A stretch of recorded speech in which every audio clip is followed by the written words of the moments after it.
योऽन्तः प्रविश्य मम वाचमिमां प्रसुप्तां सञ्जीवयत्यखिलशक्तिधरस्वधाम्ना अन्यांश्च हस्तचरणश्रवणत्वगादीन् प्राणान्नमो भगवते पुरुषाय तुभ्यम्।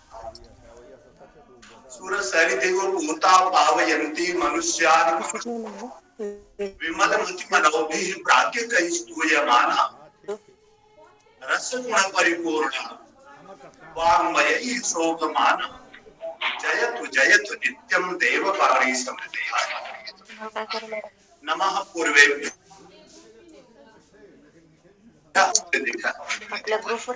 बोधते मेन्तः करणम् अद्य अस्मिन् कविकुलगुरु कालिदास संस्कृत विश्वविद्यालये एतेषां समेषां मनीषिणां सन्निधौ आत्मानं प्राप्य अत्रत्याः सन्ति मान्याः कुलपतयः आचार्याः हरराम त्रिपाठी महोदयाः, कुलसचिवाः देवानंद शुक्ल महोदयाः, संयोजकाः डॉक्टर अनिल कुमार महोदयाः तथा च अस्माकम् अन्येपि सुहृदवर्याः प्रोफेसर सच्चिदानंद मिश्राः, professor Kavita Hole, professor Lalita Chandratre, professor Krishna Kumar Pandey, professor Hare Krishna Agasti, professor Kalapani Agasti, doctor Mohanlal Sharma, Kumari Shri Varada Malge, Kumari Shraddha Dev Pujari पुरतः विद्यमानाः सन्ति स्माकम् आचार्याः तथा च अन्येपि मनीषिणः अत्र उपस्थिताः सन्ति। सर्वान् प्रति अहं हृदयेन अभिवादनं करोमि। मान्याः, वयं विजानीमः इयम् अस्माकं संस्कृतभाषा वस्तुतः सर्वं खलु राष्ट्रं व्यवस्थापयितुम् इयं सुसमर्था भाषा वर्तते। अस्याम् एव भाषायाम् अन्याः याः कापि भाषाः सन्ति ताः सर्वाः विश्रामं लभन्ते।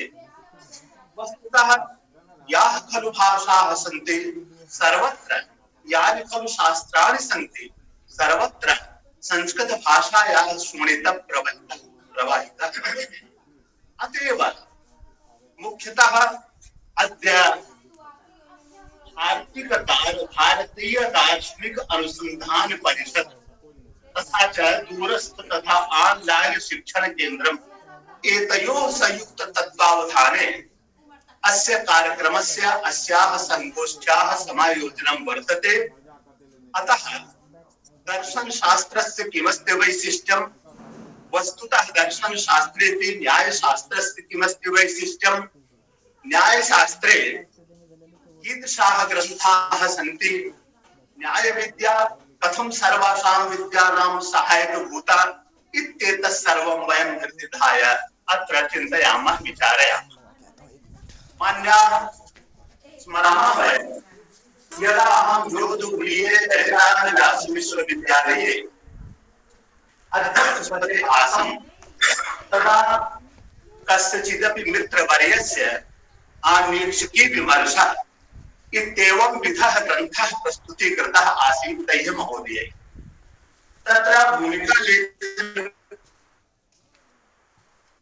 लेखनेन मया न्यायशास्त्रसम्बन्धी ये ग्रन्थाः सन्ति तेषां ग्रन्थानां मया अवलोकनं कृतं। तदानीं तथा च वयं व्याकरणम् अधीते यावत् जीवनम् अधीते इत्येव वक्तव्यं न वेत्ति इति न वक्तव्यम्। अतः तदानीम् अस्माभिः यत् किमपि चिन्तनं कृतं, यत् किमपि विचारितं तत्सर्वम् अद्यापि हृदयनिधाय तदानीं कीदृशं स्वरूपम् आसीत् आन्वीक्षिकी न्यायविद्यायां के ग्रन्थाः, वस्तुतः तेषां समेषां ग्रन्थानां काः टीकाः सन्ति, तासां टीकानां किमस्ति वैशिष्ट्यम् इत्येतत् सर्वं निर्धाय अत्र किमपि वयं विचारयामः। मान्याः, इयं धारणा अस्माकं यत् समेषां दर्शनशास्त्रानुरागिणां यदेतत् शास्त्रं निश्चयेन भारतीय वाङ्मय पुरुषस्य प्राणभूतम् अस्येदं कारणं यत् यथा भारतीय वाङ्मय पुरुषस्य सर्व विद्या विधान रूपाः सन्ति वेदाः ये भगवतः निःश्वसिततया सहज भावेन प्रकटिताः अभवन्। यथा हि बृहदारण्यकोपनिषदि श्रूयते स यथा आर्द्रे धाग्ने रथ्या अरभ्याहिताद् धूमाः विनिश्चरन्ति एवं वा अरे अस्य महतो भूतस्य निःश्वसितमेतत् यद् ऋग्वेदो यजुर्वेदः सामवेदो अथर्वाङ्गिरसः इतिहासः पुराणं विद्या उपनिषदः श्लोकाः सूत्राणि अनुव्याख्यानानि व्याख्यानानि अस्यैव निःश्वसितानि तथैव यद् वागर्थ निश्चयाय तेषां व्याख्यानाय चत्वारः उपवेदाः षडङ्गानि षडदर्शनानि धर्मशास्त्रमष्टादश पुराणानि उपपुराणानि च प्रवृत्तानि सन्ति।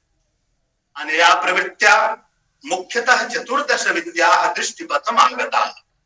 यथा हि विष्णुपुराणे अंगानि वेदाश्चत्वारो मीमांसा न्याय विस्तरः पुराणं धर्मशास्त्रं च विद्याहेताश्चतुर्दश आयुर्वेदो धनुर्वेदो गान्धर्वश्चैव ते त्रयः अर्थशास्त्रं चतुर्थं तु विद्याह्यष्टादशैव ताः।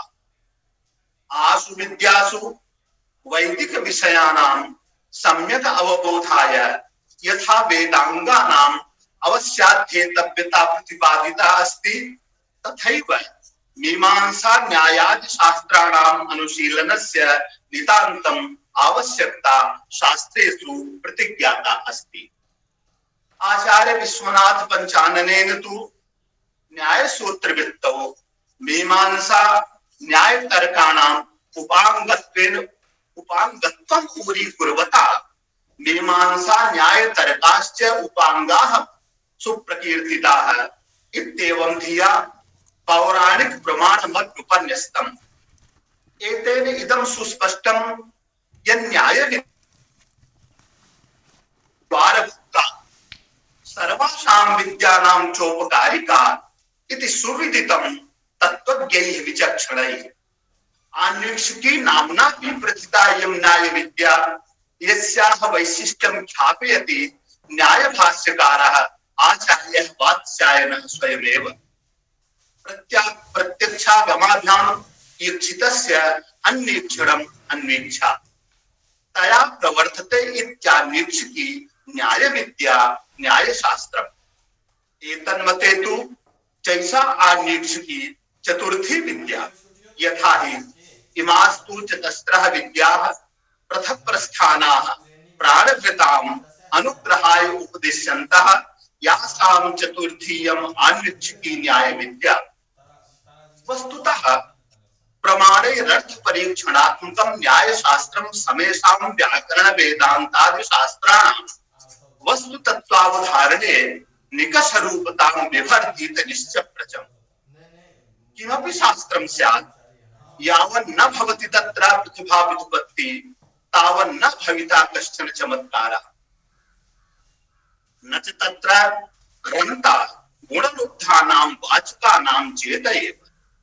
तस्मात् ग्राहितम् आचार्यैः प्रतिभा कारणं तस्य व्युत्पत्तिस्य विभूषणम्। कस्यापि विषयस्य मूल मृगणः नाम व्युत्पत्तिः।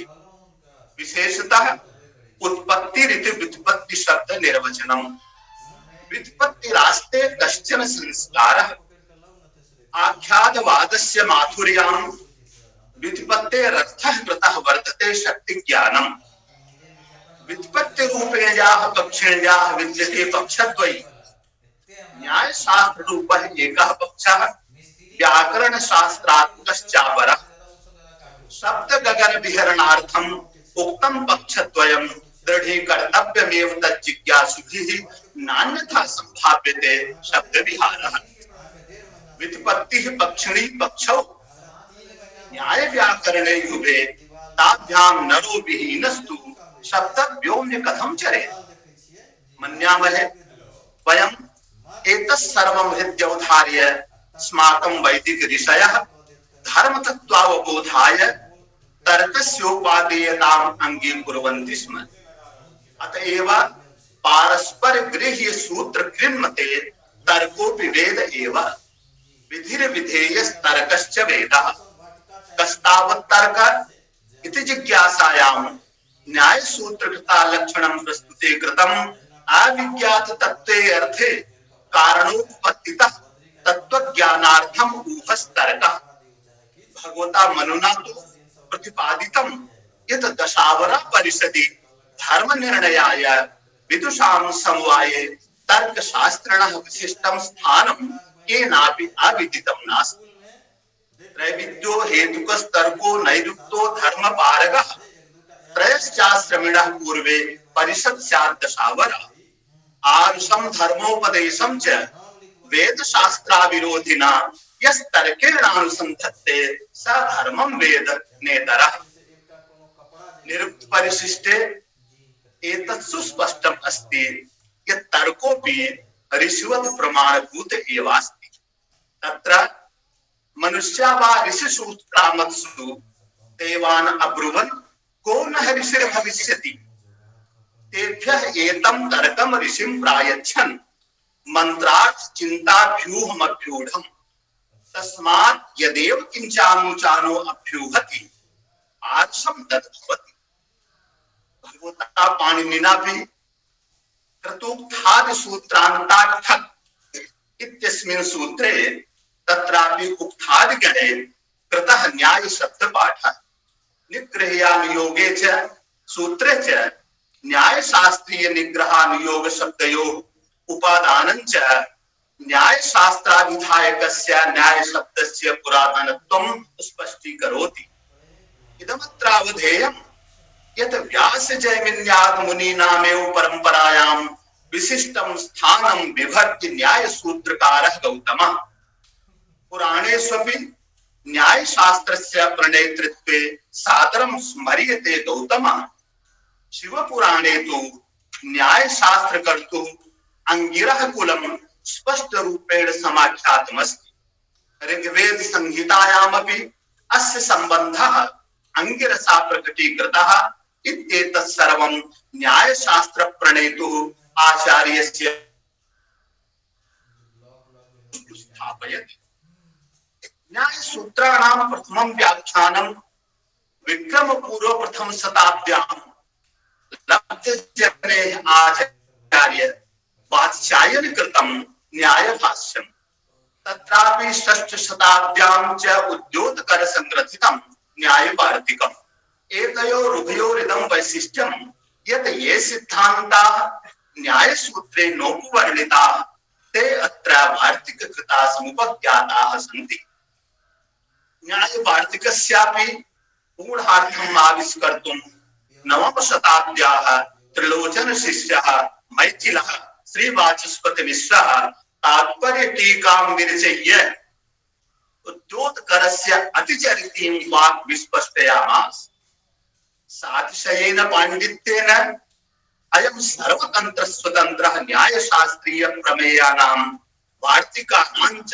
रहस्यावबोधकत्वेन अयं तात्पर्याचार्य इति नाम्नापि न्याय जगत् ख्यातिम् उपाजगाम यथा सिद्धमस्ति श्रीवाचस्पति मिश्रेण वस्वंक वसुवत्सरे न्याय सूची निबद्धोऽसौ अतारि सुधियां मुदे एवमेव नवम शताब्द्या उत्तरार्धे लब्ध जन्मना काश्मीरिकेण जयंत भट्टेन समारंभी न्याय सूत्र व्याख्यान परंपरा न्याय मंजरी ग्रंथेन यथा अयम् आचार्यः स्वयमेव न्याय औषधि बनेभ्योऽयम् आहृतः परमो रसः न्याय औषधि बनेभ्योऽयम् आहृतः परमो रसः इदमान्वीक्षके क्षीरान् नवनीतमिवोद्धृतम् किमत्र नावीन्यम् इति जिज्ञासायां सुस्पष्टयत्याचार्यः कुतो वा नूतनं वस्तु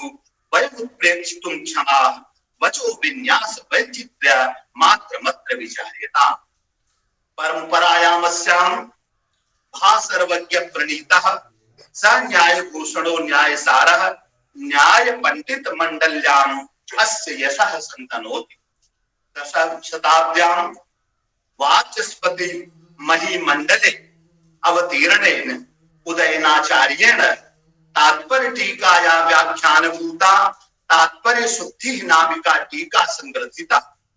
अनंतरम त्रयोदश ख्रीष्टाब्द शताब्द्यां नव्य न्याय द्रुमनिरिव अवतीर्णेन मैथिलेन महामहोपाध्यायेन श्रीमता गंगेशोपाध्यायेन नव्य न्याय प्रणाल्या तत्वचिंतामणि संहिका रचना कृता। चतुखंडात्मिकायाः तत्वचिंतामणेः हृदयः न्याय निकाये कामप्यपूर्वाम् आभां संतनोति।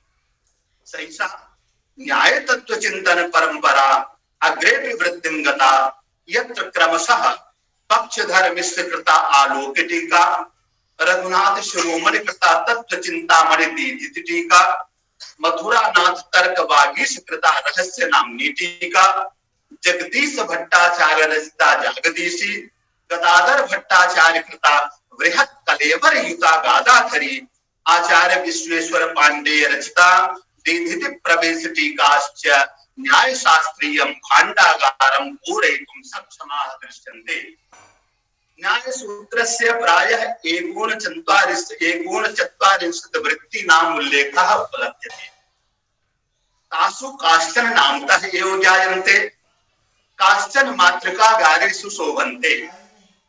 विदुषाम् अस्मिन् अवसरे विदुषां समवाये अत्रैत्यैः सम्मान्य कुलपति वर्यैः अस्माकम् इयम् अभ्यर्थना यतः मातृकागारेषु विलसन्ति याः दुर्लभाः वृत्तयः ताः यदि एतेषां निर्देशने प्रकाशिताः भवन्ति दुर्लभ वृत्ति ग्रंथ प्रकाशन योजनायां तर्हि निश्चयेन भगवत्याः सरस्वत्याः भाण्डागारं समृद्ध्यमानेतुम् अवदानं भविष्यति। अस्य विश्वविद्यालयस्य आन्तरिकं तोष्मपि भविष्यति इति निश्चयेन ब्रूमः। मान्याः वयं विजानीमः चतुर्धा विद्योपयुक्ता भवति आगम कालेन स्वाध्याय कालेन प्रवचन कालेन व्यवहार कालेन। अतः यथा भवेत् तथा गुरूणां सन्निधौ एव अस्माभिः अध्ययनं करणीयम्। यथा हि कठोपनिषदि तत्र वर्णितम् अस्ति सहनाववतु सहनौ भुनक्तु सह वीर्यं करवावहै तेजस्विनावधीतमस्तु मा विद्विषावहै। वस्तुतः गुरुभिः यथा धैर्येण निष्ठया सत्येन च यथा अध्यापनं कृतं यथा किमपि प्रदत्तं तथैव अस्माकं छात्राणामपि इदं कर्तव्यं यत् तथैव अस्माभिः स्वीकरणीयं तु भविष्यत्येव सहैव आचरणे विनेयम्। यतः शास्त्राणि कथयन्ति यत् जैन दर्शनस्य परिभाषा अस्ति ज्ञान का सार आचरण है। जब तक हम ज्ञान को अपने आचरण में नहीं लेंगे तब तक वह ज्ञान जो है वह उसका कोई फल नहीं होता है। आचार्यहीनम न कुरन्ति वेदाः इत्यस्माकं मनीषिणः सम्यक् रूपेण आदयन्ति कथयन्ति। अतः एतेषाम् आचार्याणां सन्निधौ क्षणशः कणशश्चैव विद्यामर्थं चिन्तयेत् क्षण नष्टे कुतो विद्या कण नष्टे कुतो धन। अतः यथा भवति तथा एतेषाम् आचार्याणां मनीषिणां सन्निधौ अस्माभिः एकमक्षरं स्वीकृत्य ततः यत् किमपि आयाति तत्सर्वम् अस्माभिः स्वीकरणीयम्। निरुक्तकृता तु सम्यक् रूपेण तत्र प्रतिपादितं। विद्या हवै ब्राह्मण माजगाम गोपायमासेवदिष्टेऽहमस्मि असूयकायान्द्रजिवेयताय न मातोयाः वीर्यवती यथा श्याम। विद्यार्थियों के लिए कह दे रहा हूँ विद्या जो है ब्राह्मणों के पास, ब्राह्मण माने ज्ञानी, ज्ञानियों के पास आकर के बोली। हमारे मनीषी आचार्य चरण बैठे हुए, इन सब के पास आकर के बोली मैं तुम्हारी निधि हूँ, तुम मेरी रक्षा करो। मुझे ऐसे व्यक्ति को कभी मत प्रदान करना जो कि नित्य नियम से संपृक्त न रहता हो, जो कि संध्या वंदन इत्यादि न करता हो, अपने महापुरुषों के प्रति जिसकी श्रद्धा न हो, ऐसे व्यक्ति को मत प्रदान करना। इनके अतिरिक्त जो नित्य नियम से रहता है, अपने आचार्यों में हर तरह से श्रद्धा भाव रखता है, उनको यदि प्रदान किया जाएगा तो वीर्यवती यथा श्याम, मैं हर तरह से सत्य संपन्न बनूंगी, ये हमारे निरुक्तकार आचार्य कह रहे हैं। किसको प्रदान किया जाए फिर? एवं निगदंती यद ब्रह्मचर्योपपन्नम, जो ब्रह्मचर्य से परिपूर्ण होता है। ब्रह्म माने वेद, वेद माने ज्ञान, जिसमें ज्ञान की लालसा हमेशा रहती है। हम अपने विद्यार्थियों से मुख्य रूप से कहना चाहते हैं कि आप अपने को जितना तपाओगे अभी, उतना ही आप खरा सोना बन करके निकलोगे, ध्यान रखें। इसलिए गुरु के सानिध्य में बैठ करके जो कुछ भी आपको प्राप्त हो जाए, तत्सर्वम अस्माभिः स्वीकरणीयम ग्रहणीयम, यही आपके जीवन को हर तरह से आलोक प्रदान करेगा। गुरु जिस निष्ठा से, जिस धैर्य से, जिस ईमानदारी से हमें विद्या प्रदान कर रहा है, उसी धैर्य, उसी निष्ठा, उसी ईमानदारी से हम उसको ग्रहण करने का पूरा पूरा प्रयास करें। अध्याये तस्मिन् अवसरे अत्र भवतां समेषां मनीषिणां सन्निधौ अस्माकम् आगमनं जातं मोदते अस्माकम् अन्तःकरणं यद् अस्मिन् विश्वविद्यालये कवि कुलगुरु कालिदास विश्वविद्यालये एवं विधाया संगोष्ठी वर्तते। सात्वी त्रिदिवसीय संगोष्ठी अनेकेषां मनीषिणाम् अत्र आगमनं जातम् अपि अग्रेपि भविष्यत्यपि। अतः ते यथा आशीर्वचोभिः अस्मान् पूरयन्ति तत्सर्वम् अस्माभिः स्वीकरणीयम् तथा च तेनैव तथा अस्माभिः गन्तव्यम् इत्येव कथयित्वा विरमामि। हरिः ओम्। शान्तिः।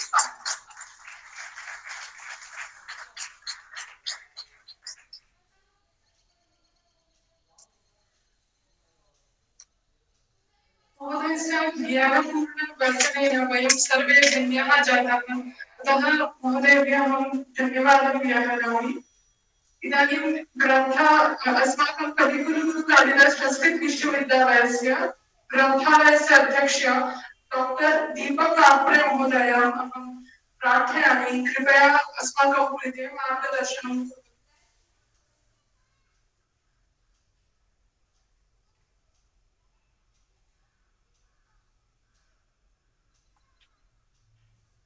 कुर्वन्तु।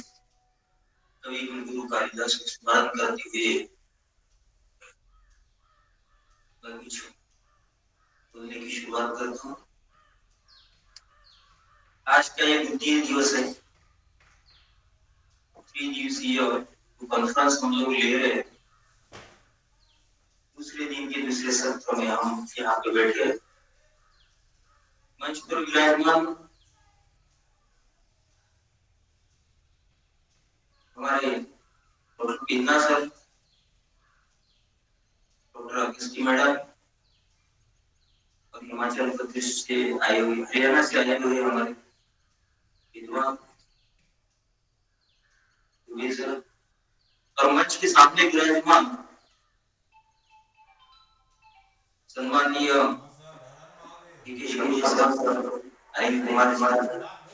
हमारे परिसर संचालक अगस्ती सर, यहाँ पे हमारे मंच नॉन टीचिंग के लोग भी यहाँ पे मौजूद है। वो हमारे मिश्रा जी, राजेंद्र मिश्रा जी और सभी स्टूडेंट्स। सबसे पहले तो ये कहूँगा कि आप जो यहाँ पे बैठे हैं वो किशोरी लोग,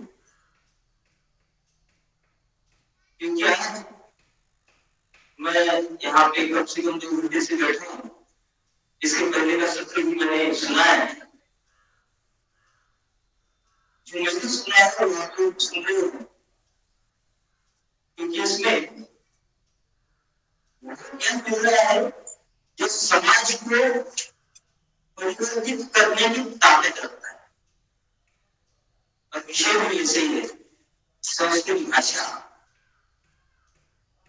और दर्शन शास्त्र, इनका संबंध इस संगोष्ठी में चर्चा किए जा रहा है।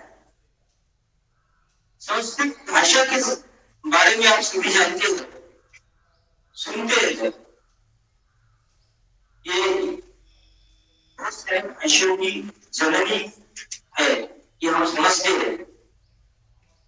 और संस्कृत भाषा और दर्शन शास्त्र, दर्शन शास्त्र के बारे में मैं जब यहाँ पे लगा तो मैं संस्कृत था, अभी संस्कृत की एमए मैंने संस्कृत में किया है, तो संस्कृत भाषा के भाषा से जुड़ने से जो परिवर्तन होता है वो दर्शन शास्त्र में दिखाई दिया जाता है, ऐसा मुझे लगता है। क्योंकि हम ग्रंथालय में जब काम करते हैं, जब यहाँ पे लगा कभी उनको संस्कृत यूनिवर्सिटी में मुझे संस्कृत का ज्ञान नहीं था, आज मैं वर्क करने में बड़ा गड़बड़ी करता है, लोगों की समझ में नहीं आता था कि मैं क्या गड़बड़ी कर रहा हूँ। लेकिन जैसे जैसे दिन बीतते गए वैसे वैसे संस्कृत भाषा में मैं समझते गया हूँ। एक लेडी यूजर्स जो है तो हमारे लाइब्रेरी में आई है, क्या है कि लेडीज जो होती है, महिलाएं जो होती है, बेटी जो होती है, उनको एक सब्जेक्ट पर आकर्षण रहता है, वह है आप जानते हो सौंदर्य शास्त्र, सौंदर्य। एक लेडी, एक बच्ची सौंदर्य शास्त्र की किताब को देखा और सर ये किताब चाहिए, ऐसा हमें कहा गया। तो मैं समझ गया कि इनका इंटेंशन क्या है।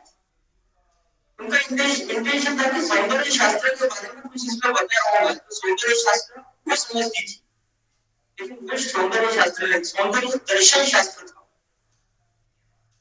मैं बोले बेटा आप ये क्यों ले रही हो, थोड़ा सा लज्जा गई और बोले सर वो हमें मुझे पढ़ना चाहिए। मैंने उनको ये समझाया कि सौंदर्य दर्शन शास्त्र है, इसमें बहुत सा फर्क है। तो ये सौंदर्य शास्त्र जो होता है ना, सौंदर्य दर्शन शास्त्र जो होता है मन परिवर्तन करता है, मुझे ऐसा लगता है। क्योंकि हम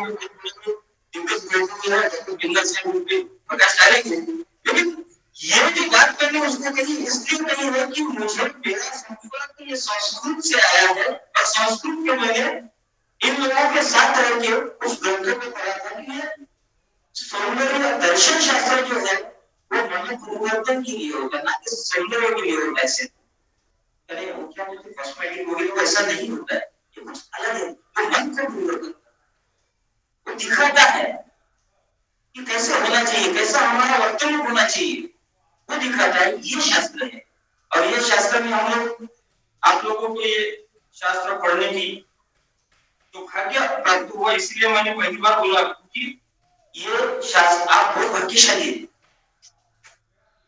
अब पहले सत्र में एक बात हुई कि ये शास्त्र को पढ़ने के बाद एक प्रतिष्ठा मिलती है, भाषा को पढ़ने के बाद एक प्रतिष्ठा भी मिलती है, जरूर मिलती है। क्योंकि प्राचीन काल से हम देख रहे हैं कि जिनको ये शास्त्र आता है उनका प्रभुत्व रहा है दुनिया में। संभाजी महाराज जो नाम हमने सुना है सभी ने, वो भी एक संस्कृत के पंडित थे, 4 ग्रंथों पर लिखा हुआ था। संस्कृत में उनके कमाल थी, इसलिए उनका रुतबा था। जो दुश्मन लोग भी है उनको थोड़ा ये नहीं बहुत बड़े पंडित होकर के चौंका जाते। डॉक्टर बाबा साहब अम्बेडकर जैसे नेता जो दुनिया को दिशा दिखाने वाले लोग हैं, वो भी संस्कृत में पढ़ाई किए, संस्कृत उनको आता था। तो संस्कृत एक भाषा जो है तो बहुत प्रभावशाली भाषा है, ऐसा मैं समझता हूँ। जैसे कि हमने इंग्लिश हमको नहीं आती तो हम थोड़ा चौंकाना महसूस करते हैं और लोगों के सामने बात नहीं कर पाते। वैसे संस्कृत अगर हमको नहीं आती, मुझे भी लगता था मुझे संस्कृत आना चाहिए, इसलिए मैंने एमए किया संस्कृत में। तो संस्कृत भाषा जो है वो हमारे प्रतिष्ठा को भी बढ़ाती है, हमारे आत्मविश्वास को भी बढ़ाती है। और इस बारे में इस कॉन्फ्रेंस में चर्चा हो रही है जिसमें आप भाग ले रहे हैं। दूसरा यह है कि अभी पहले सत्र में भी ये भी हुआ है कि इंटरव्यू के वक्त हमें चुना जा सकता है, ये बात बिल्कुल बराबर है। सम्माननीय vice chancellor sir Bankhedi sir ने मुझे बहुत बार बोला है बात करते करते, और बहुत सारे संस्कृत संस्थानों से मुझे फोन आते हैं कि सर आपकी लाइब्रेरी साइंस में कोई अगर संस्कृत और लाइब्रेरी साइंस इसका अगर कॉम्बिनेशन है तो मुझे बताओ। मैंने रोजगार प्राप्त करने के लिए भी संस्कृत भाषा अहम हो सकती है। जो मुझे सर ने बड़ा अच्छा कहा है कि इंटरव्यू में जो बहुभाषीय है उसको चुना गया है, तो सही बात है। क्योंकि टेक्नोलॉजी और संस्कृत, लाइब्रेरी साइंस और संस्कृत, बीसीए और संस्कृत, बीएड और संस्कृत, ये जो कम्युनिकेशन है मिल रहा है तो रोजगार की भी संधि हमें प्राप्त होती है। इसलिए ऐसी कॉन्फ्रेंस में आप लोग जो भाग ले रहे हैं उसका फायदा हमें आपका जो टैलेंट है वो लोगों के सामने बताने के लिए संस्कृत भाषा में प्रेरणादायी हो सकती है, सहायकारी हो सकती है। और इसीलिए मैं इस कॉन्फ्रेंस में दिन भर बैठा हूँ, दिन भर बैठा रहूंगा। आप लोग भी ऐसे बैठे रहिएगा। धन्यवाद। Thank you.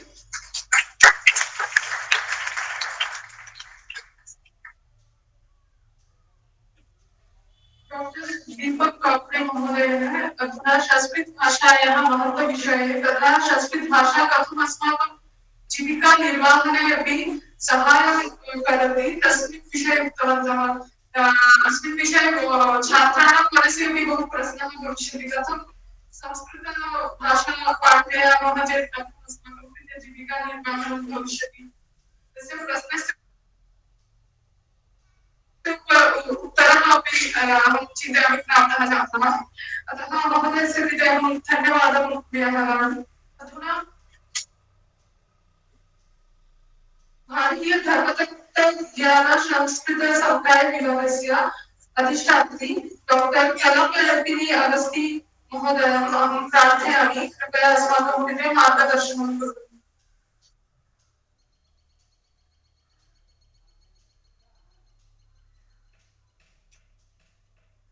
सदाशिव समारंभां शंकराचार्य मध्यमाम् अस्मदाचार्य पर्यन्तां वन्दे गुरुपरम्पराम्।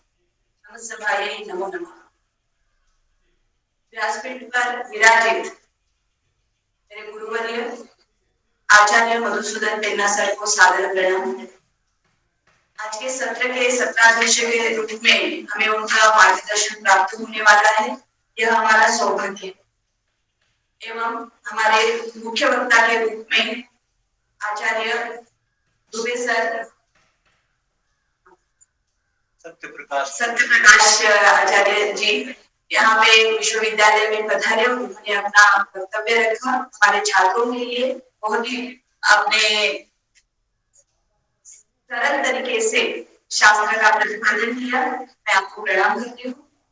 हमारे जिसका ज्ञान स्रोत केंद्र के संचालक आचार्य दीपक कापड़े सर, उन्होंने भी अपना वक्तव्य रखा। वास्तविक इस सत्र में मंच पर नहीं बैठना यह मेरा संकल्प था, पर गुरु आज्ञा से मैं बैठी हूँ। जहाँ पे अपने गुरु बैठते वहां पे नहीं बैठना चाहिए, यह हमारी संस्कृति है। पर पदधारण इतना ही एक उसमें औपचारिकता थी, इस कारण मुझे यहाँ पे उपस्थित रहना पड़ा। आयोजक के रूप में हमारे साथ दुबे सर यहाँ पे उपस्थित है। शर्मा सर को मैं प्रणाम करती हूँ और सभी विश्वविद्यालय के अधिष्ठाता, अध्यापक, छात्र और हमारे सहयोगी कर्मी यहाँ पर उपस्थित है। उन सभी को प्रणाम करते हुए हमारी त्रिदिवसीय यह राष्ट्रीय संगोष्ठी जिस विषय पर आधारित है संस्कृत भाषा एवं भारतीय दर्शन, कल बहुत ही सुंदर तरीके से जो आचार्य हमारे विश्वविद्यालय में आए उन्होंने इसका एक रूप सबके सामने प्रस्तुत किया। मैं यहाँ पर दर्शन क्या है या संस्कृत भाषा की उसमें भूमिका क्या है इस विषय का प्रतिपादन नहीं करूंगी, क्योंकि हमारे बहुत सारे शोध छात्र इसको पूर्ण रूप से तैयार करके प्रतिपादित करने वाले हैं। मैं आज के परिप्रेक्ष्य में हमारा एक दर्शन अध्यापक या छात्र या संशोधक के रूप में क्या दायित्व हो सकता है, इसमें संस्कृत भाषा किस प्रकार से प्रभावी हो सकती है, इस विषय में थोड़ा संवाद करना चाहूंगी। हमारी जो गरिमामयी यह संस्कृति है, जिसको आज तक अनेक वर्गीय आक्रमणों के बाद भी अक्षुण्य रूप से इस धरोहर को विकसित करती रह रही है, इस संस्कृति की जो नींव है वह हमारे आचार्यों का जीवन दर्शन है। दर्शन यह उनकी एक विचारधारा, चिंतन धारा, पर उन्होंने जो जिया वही साक्षात दर्शन है। अगर हम सही मायने में भारतीय हैं, तो जो भी आज हम कुटुंब व्यवस्था में रह रहे, समाज व्यवस्था में रह रहे, हम हमारे बड़ों को देखकर ही सीखते हैं। यद्यद् आचरति श्रेष्ठः तत्तदेवो इतरो जनः, यह हमारी गीता जो बताती है, हमारे सामने जो आदर्शभूत है उनका जीवन, उनका चिंतन वो हमारे लिए दर्शन। इसलिए शास्त्र में हमारे भारतीय नवदर्शन है, उसमें आस्तिक नास्तिक परंपरा, ये सब हम ग्रंथों से जान सकते हैं, पर इनका हमारे जीवन में और हमारे कार्य में उपयोग कैसा होना चाहिए, ये अगर हमें देखना है तो हमारे ऋषियों का जीवन दर्शन अगर हम करेंगे उससे बहुत कुछ सीख सकते हैं। हमारे गुरु आचार्य प्रेरणा से हमेशा बताते थे सिखाते समय कि आपको ऋषि हृदय समझना पड़ेगा। अगर किसी भी ग्रंथ को जानना है, सूत्र को जानना है, भाष्य को जानना है, जब तक आप ऋषि हृदय नहीं समझेंगे तब तक उस शब्द का जो मतितार्थ है वहां तक आप नहीं पहुंचेंगे। हम तर्क के माध्यम से उसको बोलने का प्रयास करेंगे उस ग्रंथ को, पर फिर भी एक अक्षर से नहीं देखेंगे। पर जब जब ये गहराई में जाएंगे, ये ऋषि हृदय है, ये बाद में मुझे एक उदाहरण जैसे बता सकते हैं। मानव हृदय या व्यक्ति हृदय समझने के लिए जब तक जानकारी रखेंगे तब तक उसका वास्तव के अर्थ नहीं समझ सकते। जब हम छोटे थे तो बता रही थी कि ये जगड़े जाओ, यदि करता था बार-बार आज जब हमारे बेटे को बताते हैं तब वो माता के शब्द का यथार्थ स्वरूप हम अनुभव कर सकते। इसीलिए दर्शन यह साक्षात्कार का विषय है, अनुभव का विषय है। ये केवल बातचीत कंठस्थ करने से दर्शन अवगत नहीं हो सकता। इसलिए हमारी युवा पीढ़ी का पहला या हमारे जैसे अध्ययन और अध्यापक का पहला कर्तव्य है ऋषि हृदय समझने का प्रयास करना। पतंजलि महर्षि ने एक विशिष्ट सूत्र किस अर्थ में लिखा है? उन्होंने स्थिति शब्द का प्रयोग इसलिए तत्र स्थितो यत्नो अभ्यासः बोलते समय उनको स्थिति क्या अपेक्षित थी, इसको सुलझाने के लिए व्यास महर्षि ही वहां पे अधिकारी है, क्योंकि वो बताते हैं अवृत्तिकस्य चित्तस्य प्रशांत वादिता स्थिति ही, उस स्थिति प्राप्ति के लिए किए गए प्रयत्न अभ्यास हो सकते हैं, तब समझ में। सिर्फ हम योगाभ्यास करना, ये अभ्यास शब्द इतना हमने ज्यादा मराठीमध्ये म्हणून गुळगुळीत केलेला असतो, पण त्याचा अर्थ त्या तत्वापर्यंत पोहोचेपर्यंत करना है। और इसीलिए ज्ञानेश्वर माउली ने भी जब हम किसी भी इसका मंगलारंभ करते थे, गुरु का स्मरण करते थे, तो उनके गीता के 6वें अध्याय पर जब वह अपना भाष्य लिख रहे हैं, ज्ञानेश्वरी लिख रहे हैं, तो उसका पहला लाइन में वो बोलते सद्गुरु स्मरण करीजे नहीं बोलते, वो अनुभवीजे। जब तक आप सिर्फ जिसे नाम मात्र सद्गुरु स्मरण करेंगे उससे कोई लाभ नहीं है, आपको उसका अनुभव करना है, तब सद्गुरु आपके हृदय में निवास करेंगे, तब जो वाणी है वो परावाणी तक पहुंच सकती है और ज्ञानेश्वरी जैसा एक महान कार्य बाहर आ सकता है। इसलिए गुरु के लिए हमारे शास्त्र में, हमारे सभी दर्शन ग्रंथों में जिस प्रकार से अभी इन्होंने कठोपनिषद का भी उदाहरण लिया है कि यम देवता नचिकेत के लिए जो भी ज्ञान प्रदान कर रहे कठोपनिषद में, वहां पे उन दोनों का जो संवाद है उनमें एक आत्मीयता है। तो दर्शन हमें हमारे गुरु जी से, आचार्य के व्यवहार से, माता पिता के व्यवहार से प्राप्त होता है। और संस्कृत भाषा का जो महत्व है, कोई भी दर्शन शास्त्र हो, व्याकरण शास्त्र हो, साहित्य शास्त्र हो, बिना भाषा वो अभिव्यक्त नहीं हो सकता। इसीलिए जो व्यवहार में था, जो चिंतन में था, उसकी अभिव्यक्ति जब शास्त्र की अभिव्यक्ति हुई तब वहां का महत्वपूर्ण साधन था भाषा, और वही भाषा संस्कृत रही है। आज तक किसी भी दार्शनिक ने भाषा को छोड़कर अपने शास्त्र का विकास नहीं किया। इसीलिए ये सभी शास्त्र करके इसमें भी बताया गया कि सभी शास्त्र एक दूसरे के हाथ में हाथ लिए अग्रसर हुए हैं, न कि ये वेदांती है, ये व्याकरण तज्ञ है या ये नैयायिक है, ऐसा परस्पर मतभेद नहीं है। वो अपने शास्त्र को भाषा के माध्यम से ही व्यक्त करता है।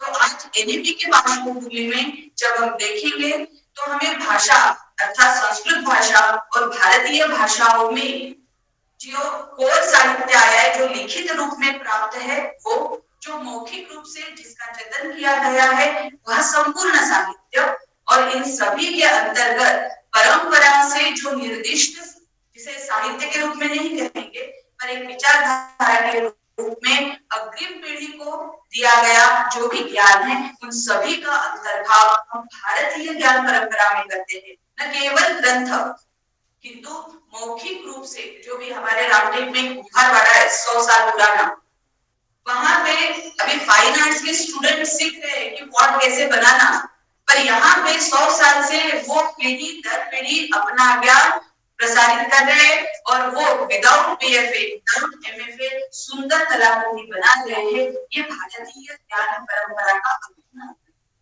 इसीलिए ज्ञान परंपरा जब कहते हैं, दर्शन परंपरा जब कह रहे हैं, तब वह डॉक्यूमेंटेड डेटा जितना आवश्यक है वैसा मौखिक रूप से भी या पीढ़ी दर पीढ़ी जिसे हमने संक्रमित किया वो सभी इसमें अंतर्भुक्त है। हमारे संत वाङ्मय महाराष्ट्र की एक संत परंपरा बहुत ही प्रगल्भ विकसित परंपरा है, और उन्होंने भी जो साहित्य लिखा है उसमें कोई दार्शनिक करके कोई वेदांति हुआ, कोई नैयायिक हुआ, ऐसा नहीं, पर उन सभी तत्वों को सामान्य भाषा में एक साधी कवियत्री का अगर हम नाम देंगे, बहिणाबाई, जो कुछ भी नहीं पढ़ी है, आज हम सुशिक्षित है, नहीं जो डिग्री होल्डर है वो सुशिक्षित है, पर हम सब उनके सामने अशिक्षित है। जैसी बहिणाबाई सिंपल इसमें बोलते हैं, अरे मानस ना मानस कधी मुशीरा मानुस, मनुष्य का मनुष्यत्व अगर नैयायिकों की भाषा में जाएंगे जाति तक हम जाएंगे, मनुष्यत्व जिसमें है वही मनुष्य, पर वो कब आएगा? सिर्फ एज ए ह्यूमन बीइंग हम व्यवहार कर रहे, दो पैरों पे चल रहे, ये नहीं, जब बुद्धि का कौशल्य और मन में सहृदयता नहीं, तब हम अंततः मनुष्य। सामान्य उदाहरणों से, सामान्य दृष्टांतों से, अर्थात ये जो भी साहित्य आया है दर्शन शास्त्र का, आज के परिप्रेक्ष्य में वो भाषा अगर कठिन लगती है समाज को, उसको सरल रूप में प्रतिपादित करना यह दार्शनिक का कौशल्य हो सकता है। ज्ञानेश्वर माउली ने भगवत गीता को मराठी रूप में जब लाया तब उसे और सरल किया, उसके मूलभूत सिद्धांतों को कहीं पे भी धक्का न लगाते हुए समाज को आज कौन सी भाषा समझेगी, कौन से दृष्टांत समझेंगे, उस रूप में उस ज्ञानेश्वरी को लाया, और वो आज तक मराठी इसमें और आज पेन्ना सर की कृपा में संस्कृत जगत में विलसित हो रहे। तो ये दार्शनिकों का योगदान रहेगा कि आने वाली जनरेशन को, क्योंकि वो अभी व्यवच्छेदक लक्षण नहीं समझ रहे, फिर उसको हम और सरल तरीके से कैसे बताएंगे, तत्व वही रहेगा, भाषा की सुगमता कैसी होगी, ये करना हम जैसे सभी का महत्व कर्तव्य है और वही हमारा दायित्व है, ऐसा मुझे लग रहा है। एवं जब हम फिलोसॉफी या दर्शन कह रहे हैं, फिलोसॉफी है जब बोल रहे हैं, इसका अर्थ यही है लव अबाउट विजडम। इसीलिए कोई भी जो दर्शन शब्द है वो किसी शास्त्र से अलग हो ही नहीं सकता, क्योंकि आप जो डॉक्टरेट प्राप्त करने वाले हैं, मैनेजमेंट हो, इंजीनियरिंग में हो, मेडिकल में हो, आपको वो डॉक्टर ऑफ फिलोसॉफी ही कहने वाले हैं, क्योंकि आपने उस क्षेत्र का एक विशिष्ट स्तर प्राप्त कर लिया, आपका उस विजडम में एक प्रभुत्व प्राप्त हुआ, इसीलिए किसी भी क्षेत्र में जाइए वहां से फिलोसॉफी अलग नहीं हो सकती। इसीलिए आज यहाँ पे उपस्थित मुख्य वक्ता के रूप में और अध्यक्ष के रूप में मार्गदर्शन पेन्ना सर करेंगे ही, पर मेरा आप सभी को जो यहाँ पे दर्शन के उपासक है, साधक है एवं संस्कृत भाषा के अभ्यासक है, उन सभी को यही कहना है कि आज का जो दौर है उस दौर के अनुसार, उस समाज की आवश्यकता के अनुसार भाषा का प्रयोग हो, भाषा की सुगमता, सहजता और सरलता को कायम रखते हुए हम हमारे दार्शनिक तत्वों को, मूल तत्वों को जैसे वैसे रखते हुए सरलता से जब प्रदान करने की क्षमता रखेंगे, तभी हमारा यह दर्शन विकास निरंतर होगा। दर्शन वैसा ही रहेगा जैसा था, जो नहीं पढ़ रहे उनके लिए वो क्लिष्ट माना जाएगा, पर अगर हम उसे और सरल तरीके से करते तो जनमानस तक हम पहुंच सकते हैं। ऐसा एक मेरा विचार मैं यहाँ पे रखना चाहती थी, और आप सभी को इस दिवसीय संगोष्ठी में अपने विचार आप प्रतिपादित करेंगे, पर जैसा एक सामान्य रूप से हम दर्शन शास्त्र कह रहे हैं वगैरह, पर हर एक संस्कृत की दर्शन को ही बताने वाली है। आप पंचतंत्र लीजिए, हितोपदेश लीजिए, छोटी छोटी कथाएं हैं, पर कथाओं का जो सार है, आज आईआईटी में ये काम चल रहा है कि पंचतंत्र की कथाओं से कैरेक्टर बिल्डिंग कैसा होगा, मनोवैज्ञानिक विश्लेषण कैसा होगा, वो लोग कर रहे हैं। पर हम उसको दर्शन के अभ्यासकों को लगेगा तो उपदेश क्या है, वो तो हमने तो पहले ही पढ़ लिया था, पर उसका एनालिसिस करने का सामर्थ्य हमें रहता है, तो इसीलिए उसका दार्शनिक पक्ष क्या हो सकता है। अनेक अनेक, क्योंकि अभी हम स्कूल एजुकेशन से लेकर आगे का विचार करते हैं, हायर एजुकेशन तक की जब जाते हैं, तब उसकी आवश्यकता के अनुसार हमारा प्रतिपादन होना चाहिए। यह हमारा मुख्य दायित्व रहेगा, ऐसा मुझे लग रहा है। बाकी मैं भी पिन्ना सर को सुनने के लिए मेरी काफी अभी जिज्ञासा है, और इतने ही वक्तव्य के साथ मैं मेरी वाणी को विराम देती हूँ। बहुत बहुत धन्यवाद।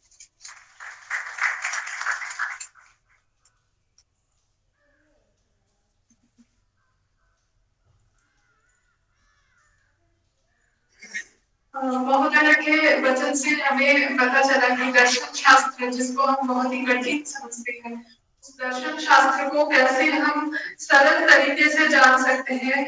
महोदय ने एक शब्द का यहाँ पर प्रयोग किया है कि ऋषि विधि को समझने से ही हम दर्शन शास्त्र को बहुत सहज से, सरलता पूर्वक उसको हम समझ सकते हैं।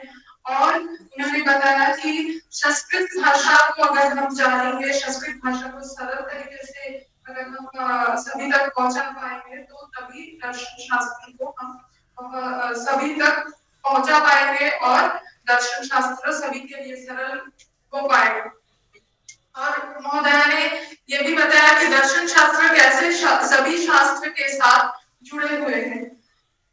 अभी इदानीमहं अस्य सर्वस्य अध्यक्षः डॉक्टर मधुसूदन पेन्ना वर्यान् प्रार्थयामि, कृपया अध्यक्षभाषणेन अस्माकं कृते मार्गदर्शनं करोतु।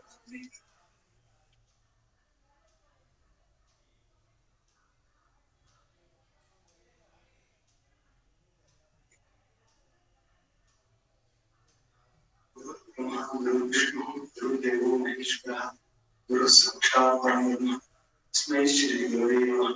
अस्मद्गुरुभ्यो नमः। हरि ओम। आज गुरु कालिदास संस्कृत विश्वविद्यालय के दूरस्थ शिक्षण केंद्र और भारतीय दर्शन, इन सबके संयुक्त तत्वावधान में भारतीय दार्शनिक अनुसंधान परिषद के आर्थिक अनुदान के द्वारा जो दिवसीय संगोष्ठी का आयोजन हुआ है, इसमें उपस्थित मान्यवर हमारे सबके शर्मा सर नमस्कार करते हुए, आज के मुख्य अतिथि हमारे भारतीय धर्म ज्ञान संस्कृति विभाग के और और आज जिनका सुना सबको मैं सादर करता हूँ। और यहाँ उपस्थित सीनियर और अध्यापक और संशोधन और छात्र सबको संबोधित करते हुए ये विषय भारतीय दार्शनिक अनुसंधान परिषद की दृष्टि से बहुत युक्त है। संस्कृत भाषा एवं भारतीय दर्शन, तो थोड़ा विचार करना कि संस्कृत भाषा एक दर्शन किसी का अनुभव है, वो अनुभव को व्यक्त करेंगे। तो भाषा वो उसमें संस्कृत भाषा, इसकी क्या आवश्यकता है? इसके पीछे मैं बताना चाहता हूँ। Bertrand Russell कहते हैं कि the language must be efficient to transform the languages. थोड़ा यहाँ चिंतन करना चाहिए कि हम अनुभव करते हैं, वो अनुभव मेरा है। और अनुभव को शब्दों के द्वारा व्यक्त करना चाहते हैं। अगर वो शब्दों में ताकत नहीं, सामर्थ्य नहीं, योग्यता नहीं है, तो वो अनुभव यथावत दूसरों के द्वारा नहीं जाए। इसीलिए एक अनुभव और एक अभिव्यक्ति, इन दोनों का एक संबंध बहुत आवश्यक है। जिथे प्रतिमा बनी गाय करी, ऐसा ईश्वरी है, मौलिक कहते हैं। जहाँ सोए वेद कहता है कि मैं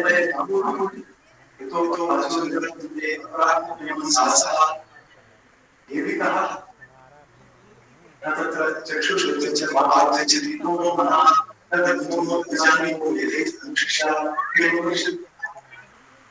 सो एक जगह में कहते हैं कि वो तत्व के बारे में हम कुछ नहीं कहते, और दूसरे जगह में कहते हैं तब उसे तुम जान लो, अनुभव में लाओ। तो प्रश्न पड़ता है, आप ही कहते हैं कि ये बताने वाली बात नहीं, आप ही कहते हैं कि बरोबर जानो, तो फिर कैसे जाना? ये बात शंकर भगवत्पाद जी जब भाष्य कर रहे थे, तो 13वें अध्याय में एक जगह में भाष्य करते समय आता है विषय कि वहां येयम यत्त प्रवक्ष्यामि यज्ञात्वा अमृतमश्नुते अनादि परम ब्रह्म असदुच्यते। तो वहां ये संधानिका में ये आता है कि एक तरफ आप कह रहे हैं कि देखो येयम यत्त प्रवक्ष्यामि, जो जानना चाहिए वो मैं थोड़ा विशिष्ट रूप से बताऊंगा। और कहते हैं अनादि तत्परम न सत न असत उच्यते। तो हम कैसे जाने? दुनिया में हम दो ही चीजों को जानते हैं, एक सत्य एक असत, और ये तो सत्य न असत आप कह रहे हैं, तो जानना कैसे? तब उन्होंने कहा हम जनरली जानते हैं, ये जो जग को जानते हैं, ये जग पंच तन्मात्राओं से ही प्रकट, इसमें शब्द रूप रसगंध स्पर्श, ये ऐसा जग है, हम ऐसे ही उसका ग्रहण करते हैं। और इन सबके परे एक तत्व है, उस तत्व का ऐसा ग्रहण कैसे होगा? ऐसा तो ग्रहण नहीं होगा। क्यों? अशब्दम अरूपम अर्थम अस्थूलम अणुअखरसम दीर्घम इत्यादि शब्दों से उसका निराकरण किया गया। तो आप जिन शब्दों से जाति गुण क्रिया साहित्य में ये तो शब्द, मगर इन शब्द इनके द्वारा जिसका ग्रहण कर रहे हैं, जो उसके परे है उसका ग्रहण कैसे करें? आप जिस किसी का भी ग्रहण करेंगे अयम वृक्षः, जिस किसी का भी ग्रहण करेंगे अयम वृक्षः, वहाँ हर जगह है तो है एक समान सात्विका जाति के रूप में रहती है। जब एक ही है सदैव सौम्य गमन आसीत् एकमेव अद्वितीयं तदैक्षं पुरुषां प्रजालीयं तत्तेजो असृजता इत्यादि छंदों के सर्वविद्या खंड में जो आता है एकमेव अद्वितीयं, तो एक, इसको शंकराचार्य में आचार्य कहते हैं केवल एवं विशिष्ट अर्थ क्या क्या है? सजातीय द्वितीय रहित, ऐसा सो दूसरा नहीं है जिसका उसकी जाति नहीं, क्योंकि जातावाद व्यक्तियों सब नमस्ते रूप आदि संबंध जातिवाद से संबंध नहीं, एक है तो जाति है, एक गुण, गुणों का निषेध तो श्रुति में ही किया गया, जो वाक्यों में सब गुणों का निषेध किया, तो गुण में नहीं है। क्रिया विश्वकर्म जन्म दिव्यम शांतम मानव के में जो खबर गई थी नहीं कहा, तो क्रिया भी नहीं।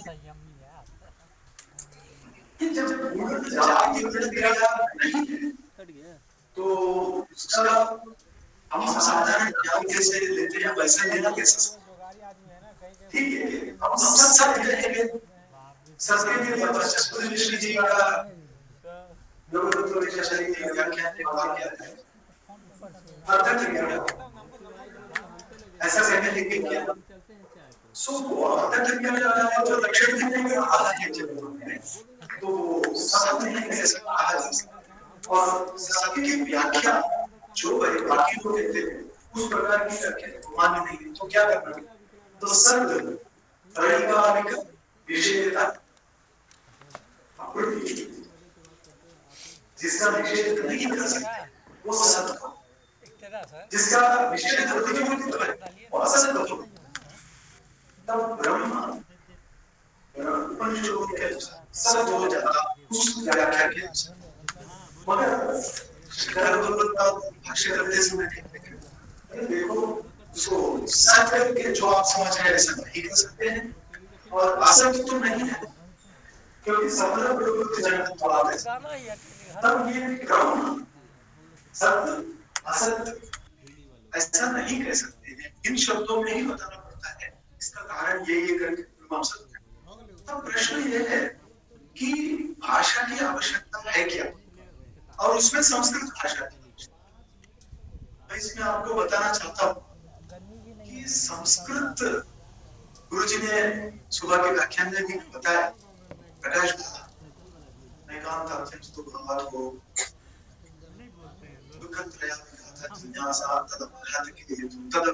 इत्यादि विश्लेषण कैसे करते तो आप जो छात्र हैं आप इस दृष्टि से संस्कृत भाषा के तरफ कि संस्कृत भाषा इंटलेक्चुअल लैंग्वेज होने के कारण सब कुछ उसी में है आपको कुछ से बारो करने की आवश्यकता नहीं आपको धातु प्रकृति प्रत्यय उपसर्ग इत्यादि जोड़ के जिस प्रकार से वो अर्थ संपुटीकरण करके देते वो कैप्सूल से इसलिए विवेकानंद जी कहते थे these are the word bombs that will explode in your thought engines that will explode in you so वो शब्द स्फोट ये होते उसके लिए संस्कृत भाषा में वो क्षमता है बाकी में नहीं इसीलिए ये जब ध्यान में आया तो महर्षि ने कहा नम लेचित वही नापभाषित वही ऑटोमेटिकली आता है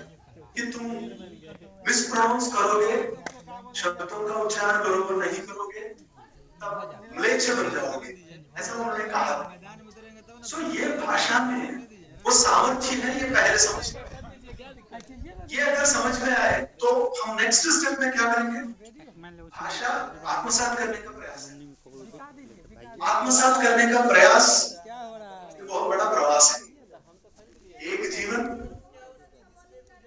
तपस्वी है तो एक जीवन में नहीं तो पेंडिंग रखेंगे अगले जीवन में कुछ होगा तब हम बहुत बड़े बनेंगे जब इस जीवन में एडजस्टमेंट ऐसा हो सकता है इन शब्दों में जो ताकत है वो जानने के लिए शास्त्र आपको शास्त्र अध्ययन क्यों करना क्योंकि उन शब्दों में वो सामर्थ्य है उनको पहले आप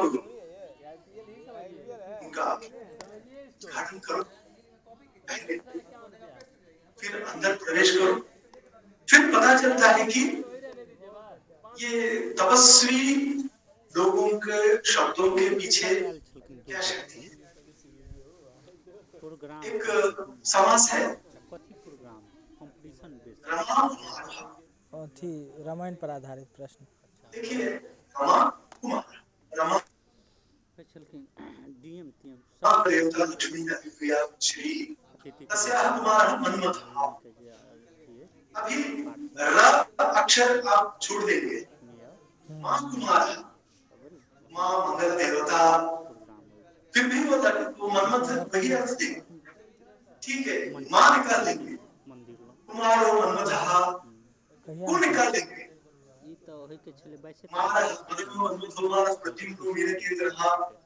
वही मन्मथ ठीक है वो भी निकाल देंगे मां निकाल देंगे रंग कहेंगे अग्नि भी वो भी मन्मथ है और कुछ नहीं करेंगे, सब बैठा देंगे बोर्ड में से। हाँ अनंग है ना, वो कुछ भी नहीं है तो भी बंद।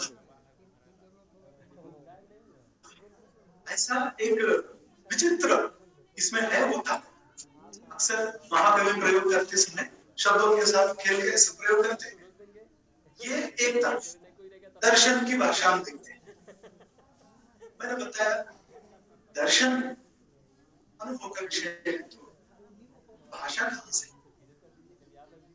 तो हर एक को रहता है, ये एक आकर्षक चीज है।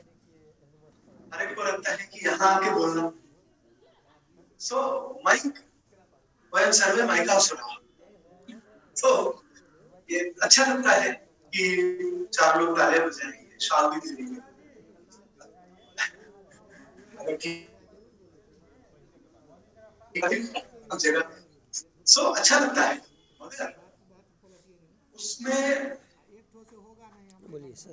भाव अभिव्यक्ति साधन प्रश्न लॉक है, हो गया। कहां तक हम पहुंचा पाएंगे? दर्शन एक्साइटेड उधर चल गए, एक्साइटेड और भाषा। नहीं छोड़ेंगे, एक शब्द बताओ, लेकिन क्यों बताइए? एक ब्रह्मसूत्र चंदा में लोग एक ही बताया, यहाँ हो गया। जिसके बारे में जो बताना है हम उसके व्याख्यान से लेते हैं अर्थ। जानाति ज्ञान, तो जानाति इतना अर्थ एक इसमें से आगे। आप जो इस संप्रदाय में है, षोडशी को सप्तदशी को, उस संप्रदाय में रहने वालों को बीजाक्षर पता है, सकल इत्यादि मंत्र पता है, तो वो बीजाक्षर ऐसा बताने के बाद उसमें अगस्त्य महर्षि का व्याख्यान है, बहुत ही गंभीर। वो कहते हैं कन दिनतो धातु से लेंगे हम, और उससे एक अक्षर उस तत्व का रहस्य बताना, उस भावना से आप जब करो, उपासना करो, तब उसका फल मिलेगा। ये अंदर जाने का रास्ता वो संस्कृत में है। आप इंग्लिश का बीजाक्षर बताओ, है 27 अक्षर। कोई बोलेगा ABCD मेरा मंत्र है, मिलेगा क्या? मंत्र नहीं बनते हैं ऐसे, मंत्र संस्कृत में ही बनेंगे। मनना त्रायते, जैसे गायन्ति त्रायते स्मात् गायत्री चित्तीयते तदनु, उसमें बताया जैसा यहाँ भी मनन करने से प्रोटेक्शन करने वाला मंत्र है। वो हम नहीं जानेंगे, वो कल्पवृक्ष के नीचे बैठकर भीख मांगने वाले जैसा। कल्पवृक्ष के नीचे बैठा क्या कर रहा है? भीख मांग रहा है। कैसा रहता है कि एक भिखारी है, उसको बोला कि तुम कई सालों से भीख मांग रहे हो, ऐसा जीवन तुमको अगर 1 करोड़ की लॉटरी लगी तो क्या करोगे? तो उसने कहा वाह, पलट गया मेरा जीवन, मैं एक 4 व्हीलर ले लूंगा, मैं ये ले लूंगा, उसमें भीख मांगूंगा। तो कल्पवृक्ष आपके साथ है, तो आप यस्तन वेद कृचा करिष्यति, ऋग्वेद का मंत्र वही कहता है, जो अक्षरे परमे व्योमन। सो है, मगर अपने पास अगर वो योग्यता नहीं है, दृष्टि नहीं है, तो वो रहते हुए भी हमें पता नहीं चलता। ज्ञानेश्वरी में मौली कहते हैं कि अपने पैर के नीचे विधि है, मगर जिसको वो पता नहीं है वो क्या करेगा? मोराचा अंगी अस्ते अशेष से, वो कहते हैं तरी एक दृष्टि न से। वो कहते हैं कि मोर के अंग पर तो आंख जैसे दिखने वाले है बहुत, मगर दृष्टि नहीं। ऐसे हमारी भाषा में वो सामर्थ्य नहीं आएगा जब हम दर्शन की तरफ नहीं देखें, बाकी सब ऊपर ऊपर। अगस्त्य सर नाराज हो जाएंगे, व्याकरण का क्या होगा? सो इदं द्वारा चिकित्सित सुबह आपने आपका समर्थन कर दिया तो सर ने समर्थन कर दिया। मैं भी समर्थन ही करता हूँ क्योंकि जयंती भट्ट जी न्याय मंजरी में सुंदर संस्कृत भाषा क्यों दर्शन में इसका बहुत बड़ा विश्लेषण किया। भाषा दर्शन के मर्म को बताने के लिए समर्थ भाषा चाहिए और वो भाषा संस्कृत। इसीलिए आप सायणाचार्य भाष्य पढ़ेंगे, शंकर भगवत्पाद भाष्य पढ़ेंगे, उनमें से वो उसका रहस्य बताने का प्रयास किया। अदरवाइज क्या होता, गलत अर्थ लेने की एक समस्या है। ब्रह्मा शब्द को ही लेकर आप देखेंगे तो ये ब्रह्म तो शब्द ब्रह्म छोड़ के ब्रह्म तो हमारा पेटेंट है दर्शन का। सो ब्रह्म तो हम बोलते हैं हमारा विषय, साहित्य में कोई ब्रह्म नहीं देगा। फिर साहित्य वालों को भी ब्रह्म चाहिए तो हमारे पास वो हमारा डिमांड है, हमारे पास सो उनका शब्द ब्रह्म है। ये ब्रह्म कहते ही आपको आना चाहिए कि ब्रह्मति ब्रह्मयति वो लेकर ही बनाया, ऐसा कोई यदृच्छा शब्द नहीं है। टेबल बोला, क्यों बोला? हाँ वो ऐसा कुछ है इसीलिए टेबल कहा, ऐसा कुछ नहीं हो सकता।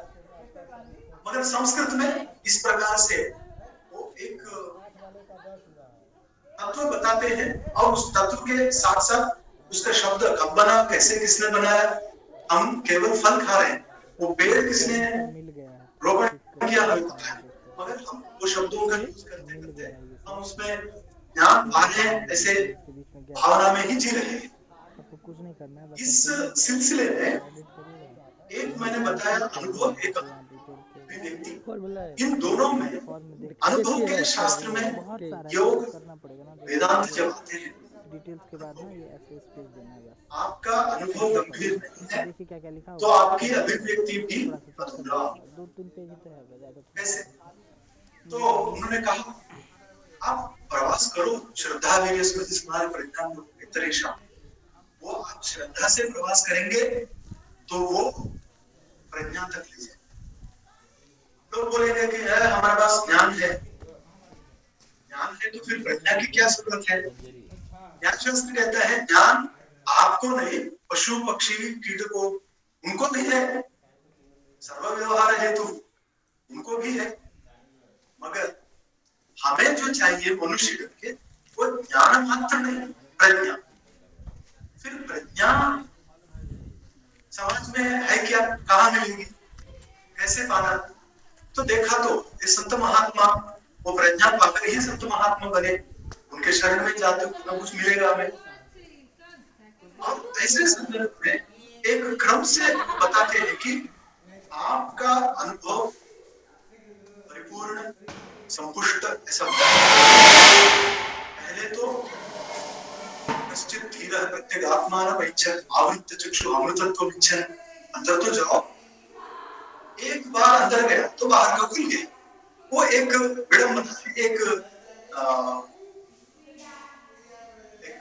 पजल ऐसा है। इसीलिए सावित्री में अरविंद जी कहते हैं The world is a paradox with God for its key। इसका कुछ तो तत्व है, उसके बारे में ये शास्त्र अपने अपने ढंग से बताने का प्रयास है। और ये प्रयास में वो जितना अंदर गया और उससे बाहर आने के बाद वो ज्ञान दीप्ति आविवेक ख्याते है जैसा उसकी ज्ञान दीप्ति होती है और वो कहां तक ले जाएगा उसको भाग ले जाएगा। और इस प्रवास में तर्क, मगर तर्कम प्रयुज्यते तर्क, तर्क का एक साधन है मगर सत्तर्क प्रयोग करना चाहिए। और ये तर्क अविज्ञात तत्व अर्थ है कारण उपपत्ति तत्व ज्ञानार्थ। उस पर भाष्यकार कहते हैं अविज्ञात तत्व अर्थ बोला, अर्थ पदार्थ है, अविज्ञात बोला अर्थात आपको कुछ तो मालूम है, सब कुछ मालूम है तभी आप तर्क कर सकते हैं। और कुछ मालूम है, कुछ साधारण ज्ञान है, विशेष ज्ञान के लिए आपको तर्क करना। विमृश्य पक्षप्रतिपक्षाभ्याम अर्थात उसके लिए जाने, विमृश्य से निर्णय तक जाने। ये विमृश्य विमर्श संशय, यहाँ से प्रवास करते करते आप निर्णय तक जाएंगे। प्रमाणानाम फलम निर्णय, ये भी भाष्य में ये क्रम। तब अभिनव गुप्ताचार्य तंत्र में कहते हैं कि आप सतर्क कुठारेण छिंदी, ऐसा एक प्रयोग किया। क्या सतर्क? तो उन्होंने व्याख्यान में लिखा सत्तत्वाश्रितः तर्क। सतर्क इसका अर्थ एक सत्य तत्व को पकड़कर किया हुआ, जैसे सर ने अपने व्याख्यान में कहा कि मनुस्मृति में आर्षम धर्मोपदेश वेद शास्त्र अविरोधिना तर्केण यह अनुसंधत्ते। सो ये तर्क जोड़ना, मगर इस प्रकार से उसको एक आलंबन चाहिए, नहीं तो तर्क अप्रतिष्ठानादि में एवं तर्क अप्रतिष्ठान।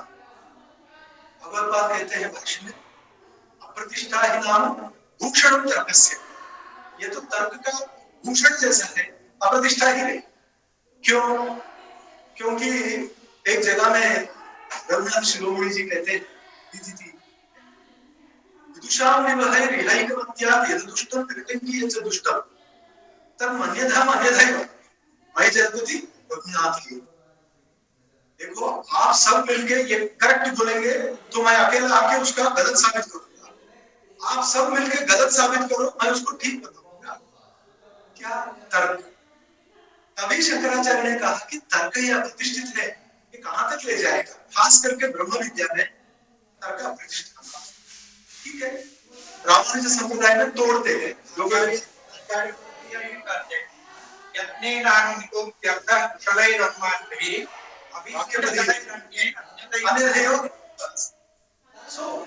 और वाक्यपति का गुरु जी बता रहे हैं कि यही शंकर भगवत्पाद ने भी कहा कि दुनिया के सारे तार्किक न्यायिक एक जगह में एक समय में आकर बताएंगे तो हम ये होता नहीं।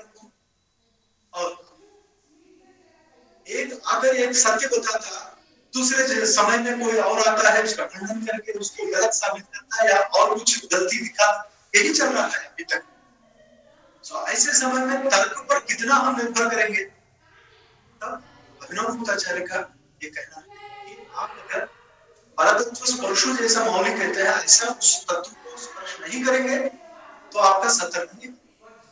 ये सतर्क बनने के बाद पांडित्यम निर्विद्य बाल्येन तिष्ठासे, उसके बाद अथमुनि ही करके एक शब्द है, वो निधिध्यासन को दिखाता, वहां मौनम, वहां तक चले जाए। सदाशिवेंद्र सरस्वती रमण महर्षि अनुभव किया।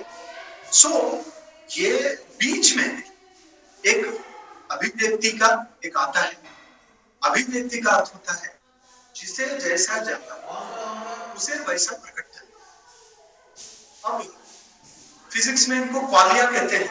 ये जो हम आंखों के सामने दिखाई दे रहे हैं जग को देखें, इसमें ये लाल दिख रहा है, ये पीला, ये नीला वगैरह कुछ है, ये क्या है?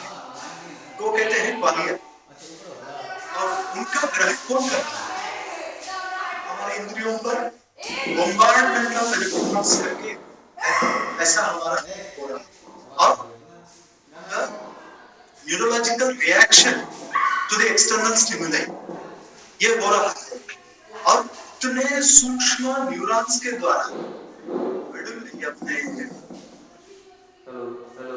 ब्रेन जो है, ब्रेन का एक पार्ट में ये सब जाकर, वो कॉर्टेक्स है, उसमें जाकर ये सब रिकॉर्ड है। जब चाहे तब रिमेम्बर होता है, जब चाहे तब उसका एनालिसिस कर पा रहे हैं। ये सब अदृश्य अंदर जाके, अब अंदर जाके वो सत्य करके कौन बताएगा? तुम्हारा ज्ञान सत्य है कौन बताएगा? प्रामाण्यवाद है हमारे सारे दर्शनों में। ऐसे ज्ञान को प्रमा अप्रमा ऐसे ठहराना, ये भी है। ठीक है, वैसा तो भाष्यकार ने ही कहा सतश्च सद्भावः असतश्च असत् सत्सदिति गृह्यमाणम् अविपरीतम तत्व, उसका तत्व है, उसका स्वरूप है। मैं कैसे जानूं? तो मैंने बताया उस प्रकार से विशिष्ट साधना से उसके तरफ जाता है। साक्षात्कृत धर्मा एक एक बनता तो ऋषि रूप में निकल जाता है, उसका कोई दुनिया का संबंध नहीं है, वो ऋषि बनता है निकल। कुछ लोग रहते हैं वो अपने भाषा से बाकी अवराम प्रेक्षा उनके लिए प्रकट करना चाहिए। अब भाषा जब आती है, आपका अनुभव आपके लिए प्रमाण, मगर भाषा की बात जब आती है, वो भाषा में सामर्थ्य चाहिए। अब इधर से व्याकरण शास्त्र, इधर से न्याय शास्त्र, वे दोनों शास्त्र शब्द साधुता, शब्द साधुत्व और अभिव्यक्ति में परिपूर्णता, वो तो परिपूर्णता कभी नहीं आएगी, यथाशक्ति वहां तक ले जाने के लिए मदद करें। नहीं तो आपको आभास, वाक्य आभास, न्याय आभास, तर्क आभास, सब आभास आएंगे, आभासवाद।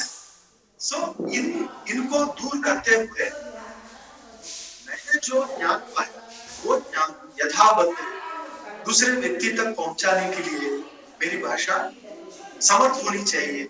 इसके लिए मुझे मदद करने वाली शास्त्र, एक तरफ से व्याकरण शास्त्र, एक तरफ से न्याय शास्त्र। इसीलिए न्याय शास्त्र संस्कृत में होते हुए भी कई लोगों को समझ में नहीं आता। वो न्याय शास्त्र है, संस्कृत में ही है, मुझे संस्कृत आती है, मैं संस्कृत में बोल सकता, समझ सकता, फिर भी नव्य न्याय का कोई ग्रंथ देखा तो कुछ भी समझ में। कई बार मुझे प्रश्न पड़ता है कि मैं संस्कृत पंडित हूं कि नहीं, संस्कृत विद्यार्थी भी नहीं हूं, मुझे संस्कृत आता ऐसा अंदर से जब लगता, तब तुरंत एक न्याय शास्त्र पुस्तक लेकर देखता हूं तो वो ज्वरैव मदो में व्यपगतः चला जाता है, क्योंकि हमें सच में बहुत कुछ मालूम है। तपस्या से उन्होंने जो जो अनुभव किया वो हम तक बरोबर आया नहीं। और वो तो अभी की बात नहीं, बहुत पहले की बात, जब 9वें 10वें शतक में उदयनाचार्य अपने न्याय कुसुमांजलि तृतीय स्तवक में कहते हैं, जन्म संस्कार विद्यालय शक्ति स्वाध्याय कर रास दर्शन तो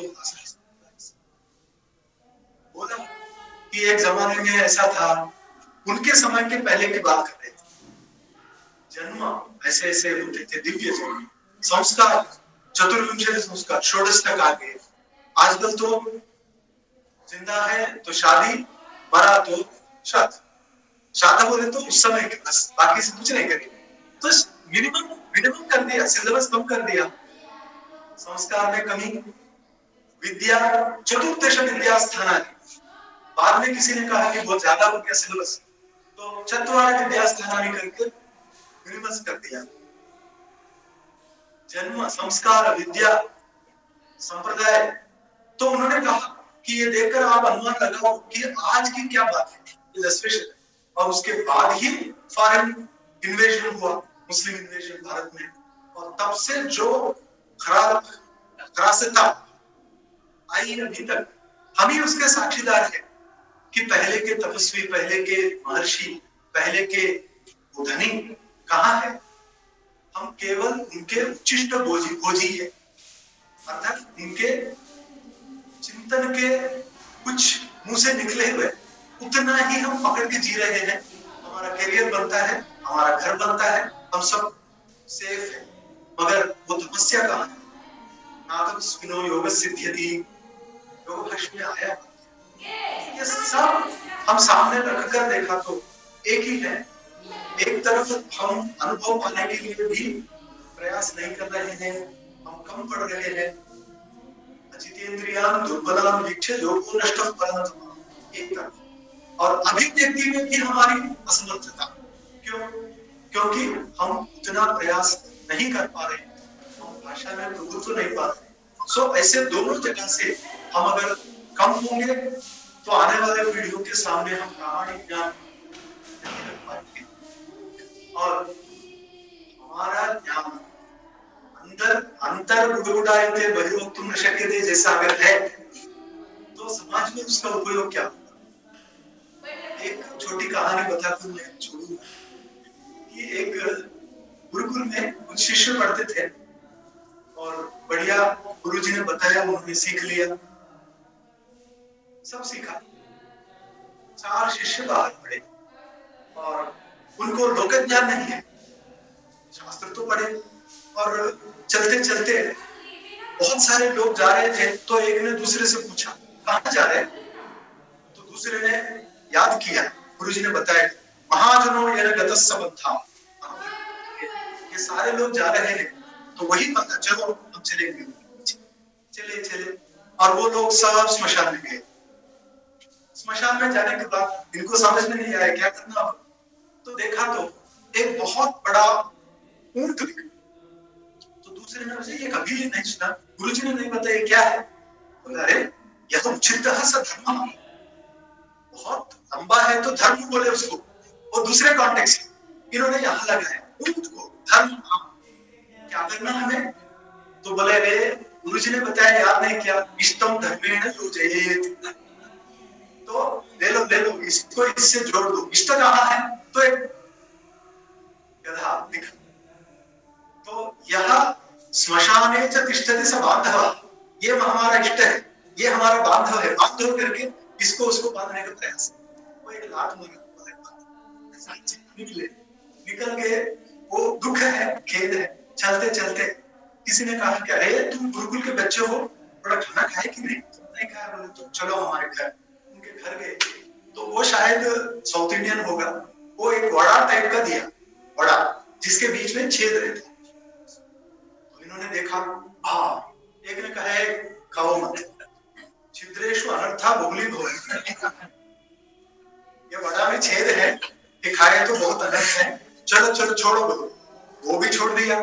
और चलते चलते एक नदी के किनारे आए तो एक फिसल गए, फिसल के अंदर गए तो अरे अरे पकड़ो पकड़ो बोली। तो दूसरे ने कहा अरे पूरा डूबने वाला है, अथम तेज पंडित कहा, कम से कम उसका आधा तो एक ने सर काट दिया। सो ज्ञान व्यवहार इन दोनों में अगर सामंजस्य नहीं है तो कैसी हानि होती है, हमारे संस्कृत में ही बताए। तो मेरा कहना है ऐसे कॉन्फ्रेंसेस के द्वारा ये दर्शन कितना गहरा विषय है, भाषा की भूमिका कितनी है, इनका मंथन होना चाहिए और इसमें किसने कितना प्रयास किया ये भी हमें समझना चाहिए। और आगे के पीढ़ी के लिए और कुछ हम बेहतर कर सकते हैं क्या, उसका भी प्रयास करना चाहिए। ऐसा कहते हुए ये भगवान श्री रामचंद्र के चरण कमल पर फिर मुझे यहाँ आने का एक मौका मिला और गुरुजी से मिलने का भी अवसर मिला। अभी हम ऑनलाइन मिले, मगर एक सौभाग्य है कि फिर एक बार यहाँ मिल रहे हैं और हमारे आत्मीय यहाँ सब है और आत्मीय लोगों से मिलना इष्टम धर्मेण योजयेत्, चल करेंगे अभी इष्टम भोजनेन योजयेत्। शतम यहाँ तो सर्वम। आप सब बहुत, आपकी सहन शक्ति ज्यादा है, यहाँ बैठे हैं, सुने हैं हमें।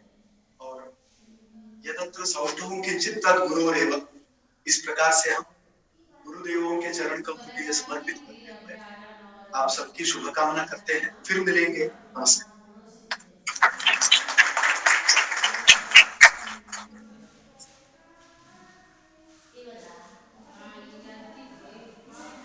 महोदय के ज्ञानपूर्ण मधुर भाषण से, अध्यक्षीय भाषण से हम सभी अभी धन्य हुए हैं और हम आशा करते हैं कि बार बार हमें महोदय के ऐसे मधुर भाषण सुनने का अवसर मिलेगा। आपको बार बार ही सुनना चाहते हैं, विश्वविद्यालय के सभी आपको बार बार ही सुनना चाहते हैं। तो हम ये आशा रखते हैं कि हम आपको आगे भी बहुत बार सुनने को हमें आपको अवसर मिलेगा। अधुना सत्रस्य अस्य अन्तिमपर्यायः अस्ति। अहं चिन्तयामि सत्रम् अत्यन्तं लाभदायकः आसीत्, यतोहि अस्मिन् सत्रे गुणिजनानां समावेशः अपि आसीत्, अनन्तरं तेषां भाषणमपि श्रोतुम् अस्माकं कृते अवसरः लब्धः। अतः इदानीं सत्रे अस्मि, अध्यक्षरूपेण उपस्थितेभ्यः सम्माननीय डॉक्टर मधुसूदन पेन्ना महोदयेभ्यः अहं विश्वविद्यालयकक्षतः वारं धन्यवादं व्याहरामि। अनन्तरं सत्रे अस्मिन् मुख्यातिथिरूपेण उपस्थितेभ्यः प्रोफेसर् सत्यप्रकाश दुबे महोदयेभ्यः अहं विश्वविद्यालयपक्षतः धन्यवादं व्यवहरामि। सत्रे अस्मिन् धर्मतत्त्वज्ञान संस्कृति संकाय विभागस्य अधिष्ठात्री डॉक्टर कलावती अगस्ती महोदयेभ्यः अहं धन्यवादं व्यवहरामि। संस्कृत विश्वविद्यालयस्य ग्रन्थालयस्य अध्यक्षः डॉक्टर दीपक काप्टे महोदयेभ्यः अहं धन्यवादं व्यवहरामि। मंचस्य समक्षे उपस्थितेभ्यः सर्वेभ्यः गुरुजनेभ्यः मान्यवरेभ्यः अहं विश्वविद्यालयपक्षतः धन्यवादं व्यवहरामि। अत्र उपस्थितेभ्यः ये श्रोता सन्ति तेभ्यः अहं धन्यवादं व्यवहरामि। सत्रस्य सम्पादने ये प्रत्यक्षरूपेण अप्रत्यक्षरूपेण सहायं कृतवन्तः तेभ्यः सर्वेभ्यः अहं धन्यवादं व्यवहरामि। इदानीं शान्तिमन्त्रेण सत्रस्य समापनं क्रियते। सर्वे भवन्तु सुखिनः, सर्वे सन्तु निरामयाः, सर्वे भद्राणि पश्यन्तु, मा कश्चित् दुःखभाग् भवेत्। ॐ शान्ति शान्ति शान्तिः।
ये किसका मोबाइल है?